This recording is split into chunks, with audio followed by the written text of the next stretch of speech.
welcome back to my channel.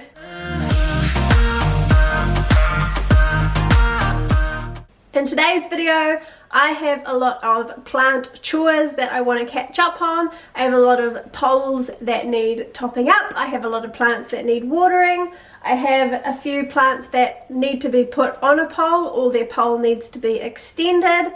And just general wintry plant care. Now, I live in Northland, New Zealand, so we don't get extreme winters here, but it is very cold. I think this morning is like 6 degrees, so I say very cold. I say very cold lightly. It's very cold for us. But yeah, anyway, I digress. I am going to be getting some plant chores done today, and I thought I would bring you along because why not? It'll be fun. Let's hang out. This plant is getting far too heavy for this pole, so it has got a pretty good lean on it, and I just want to find a support that I can sort of tie this back onto. I might have to go and dig around in the garden shed to see if I have some sort of garden stake that I can cable tie to the back of the pot, and then I can velcro this pole to it just to help give this plant a bit more stability, because as you can see it is getting quite big and it is getting very top heavy and it's just not sitting very nicely in its pot. Oops, I just broke a root. So this is one of the jobs I want to tick off today. So another plant that needs tackling is this massive philodendron fuzzy petiole. It has outgrown its pole. If I can turn it around. Yeah, it is very much outgrown its pole, so it needs a pole extension as well as a repot, and I just need to get rid of some of these yellowing leaves at the bottom here and pot it into a more substantial pot. So this is also on the to-do list today. Another one on my to-do list is to give this Monstera elbow a good water, but also I need to fill in the back of the pole, because as you can see the roots are going crazy, but there is actually no substrate in this part, so I'm going to fill this pole right up to the top, give this plant a good drink, and then it should be good until springtime. What else do we have to do? Another plant I want to tackle is this philodendron atabapoense.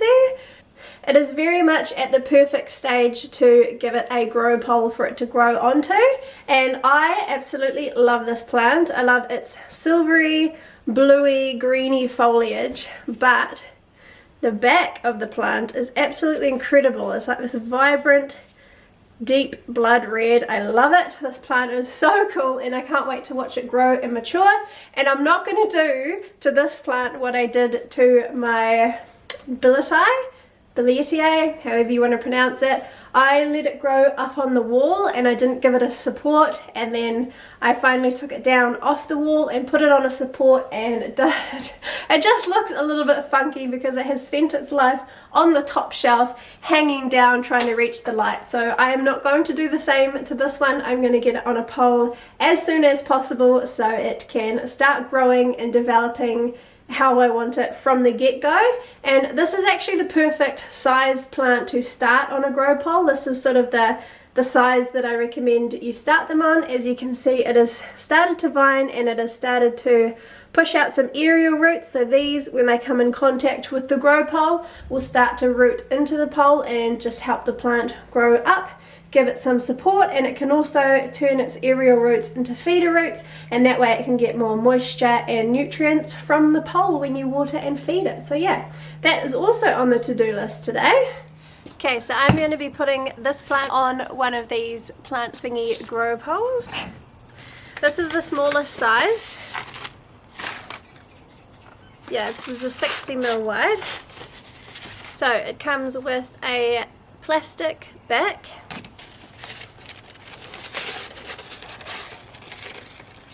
Oops, of course it comes with the mesh front, and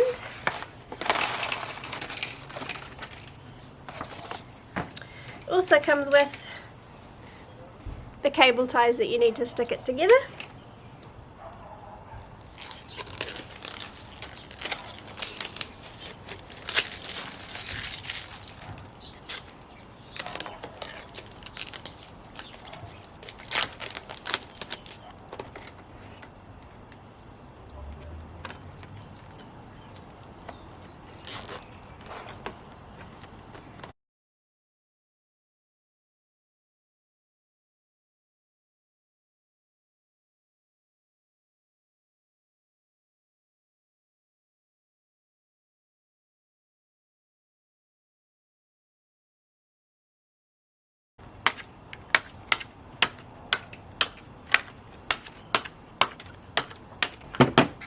So that is what the pole looks like all made up.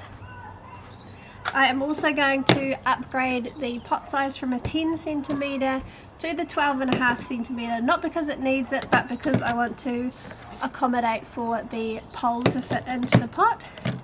So I'm just going to go and fill this up with substrate and I'll be back to pot this up.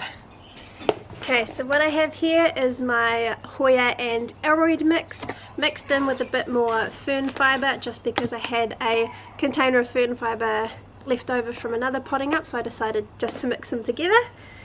Take this one out of here, and the soil in this one is actually not that old, so I'm going to decant it into here and try not to disturb the root system too much because it is winter time, so I'm not trying to set this plant into shock, but it's got some gorgeous roots. Okay, so I'm going to have to loosen the back off a bit because I want to get the plant closer to the pole. So I'm just going to untangle the back half of the roots here.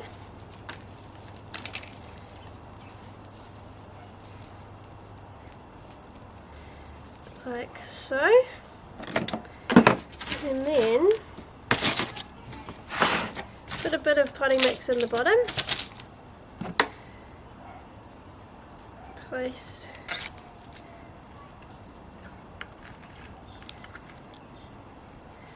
plant and the pole together. Push it in gently.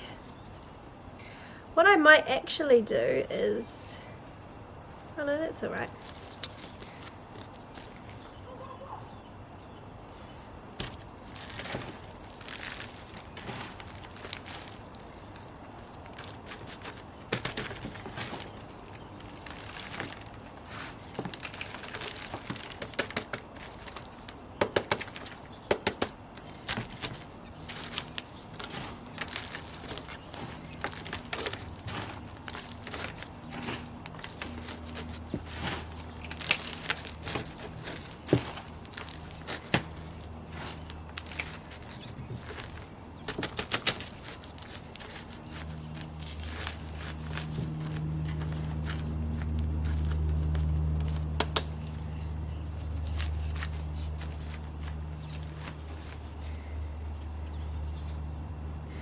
Okay, that's looking pretty good. Now I'm going to fill up the pole,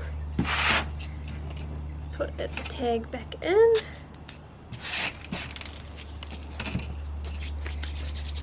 Okay, so that is it all potted up. I went and filled the pole with my Wildvine grow pole blend, which I think not only looks really good, it actually works really, really well at retaining moisture in these grow poles, in these plastic back grow poles. And I used these little, they call them soil pins, but I really like them for pinning the plant onto the grow pole until it roots in, and then you can simply just pull them out once it is rooted in.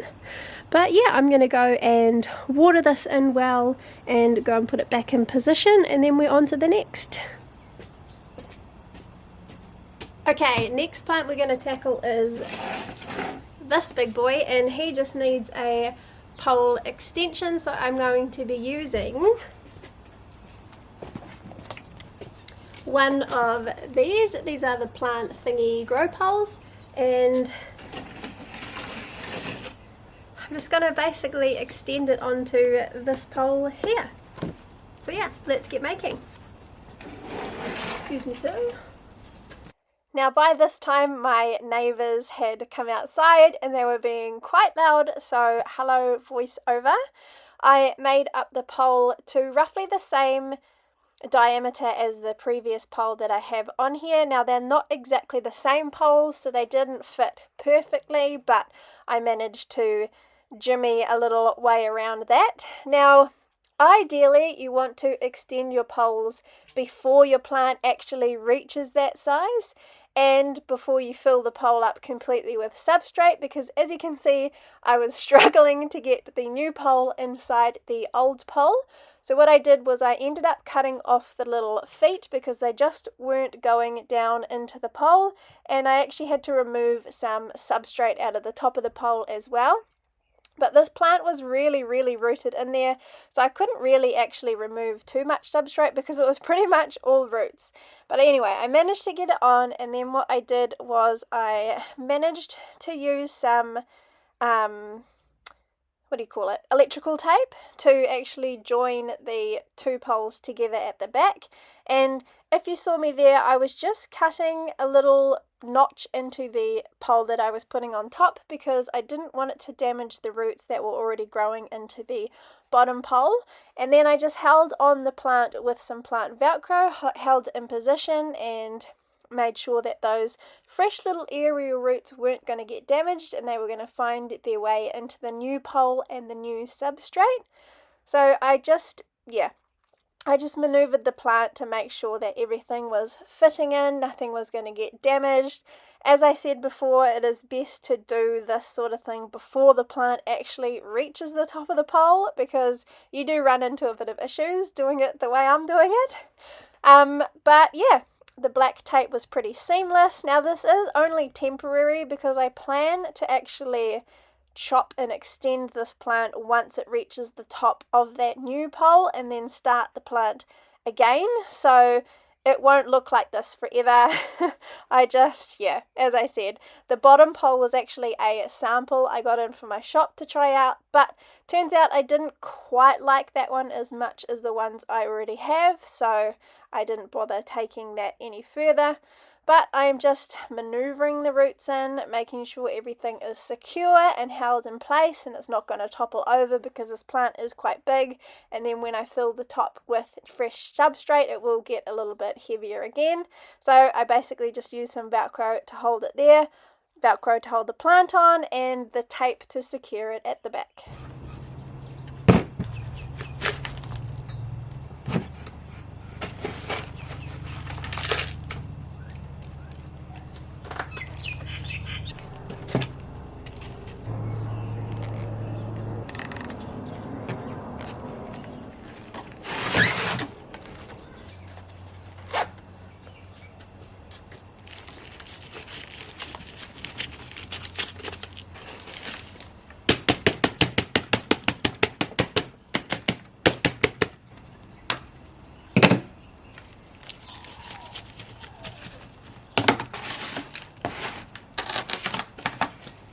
Okay, next on the agenda is putting a pole support on this to help keep it upright.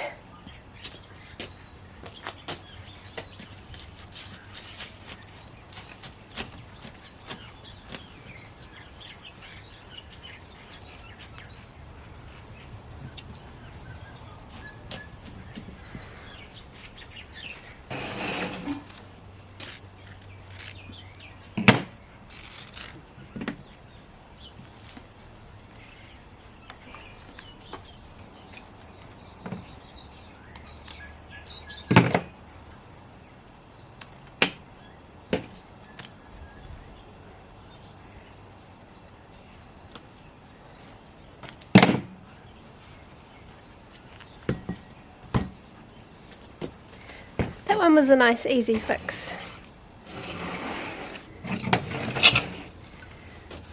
Next job is to fill this pole up, and because I'm lazy, I'm just going to use this mix here.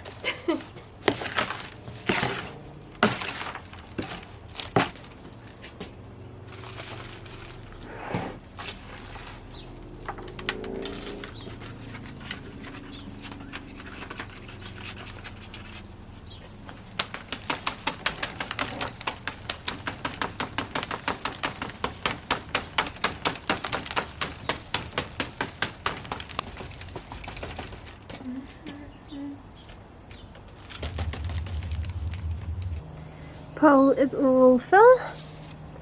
Now water, put it back in its spot. As my plants are growing and maturing and filling up my very small plant room, I am slowly decluttering plants that I have multiples of, or I no longer am super in love with. This here is one of them. This is my Cebu blue pothos, which I am probably going to sell. I will probably put that on my Instagram today to see if any local people want to buy it, because obviously I can't post a plant this big. But yeah, I just don't, like, I love it. I think it's really, really cool, really, really awesome, beautiful looking plant, but I just don't have the room for this plant, and I don't have any room to move around in my plant room. So yeah, I want to declutter some plants that I love but I can part with, and then just keep the ones that I truly love and truly spark joy. So yeah, sadly this gal is going to go, but maybe it might make somebody else happy. So yeah. And yes, I do have 2 Monstera elbows, and no, I won't be getting rid of them because I actually really love these plants. These plants make me so happy. I think they are so beautiful, and yeah, I don't think I'll be getting rid of them, even though I have multiples of them. And even though they do take up a fair bit of room in my plant room, I'm going to keep them. Maybe one day I might decide to put both plants onto one giant pole and have a giant variegated Monstera, but until then, they are just going to keep living in their spot. And yeah, I will keep propagating them for the shop when they get too tall, but I still won't get rid of them completely.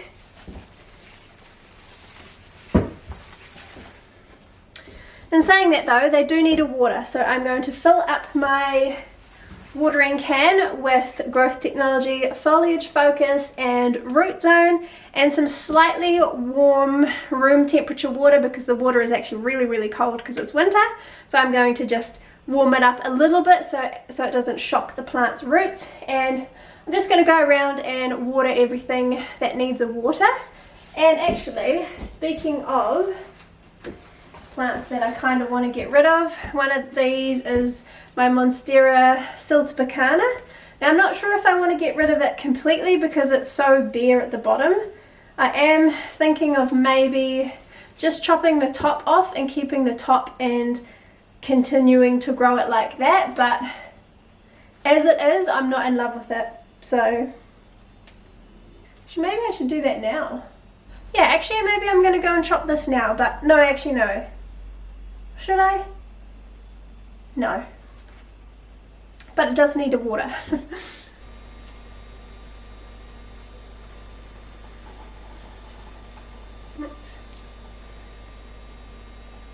I do make an absolute mess when I water my plants in my plant room, but it's okay. It's only water and I can clean it up.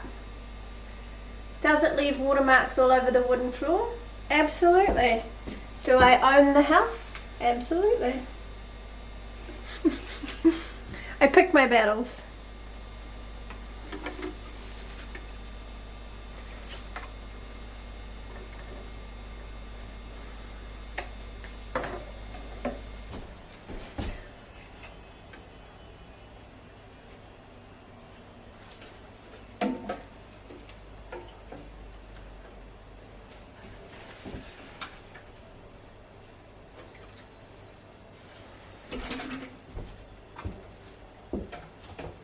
I do actually at some stage need to repot all my begonias. Let me know. I was thinking of doing like a specific begonia repotting video, so let me know in the comment box below if you want to see that.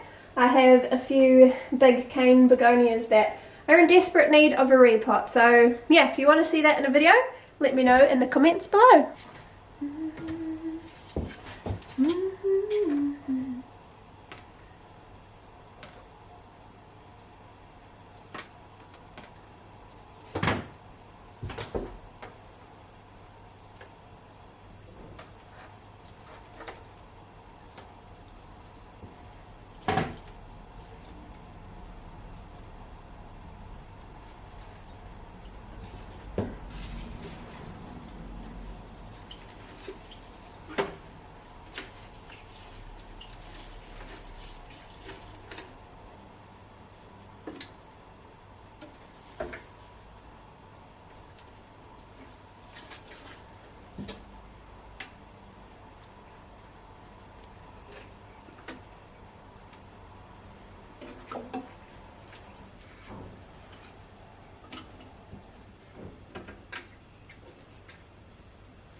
Okay guys, I think that concludes today's plant chores. Now I actually have to do some work. I hope you guys enjoyed this kind of video. Make sure you leave a comment in the comment box below with what sort of content you want to see with me.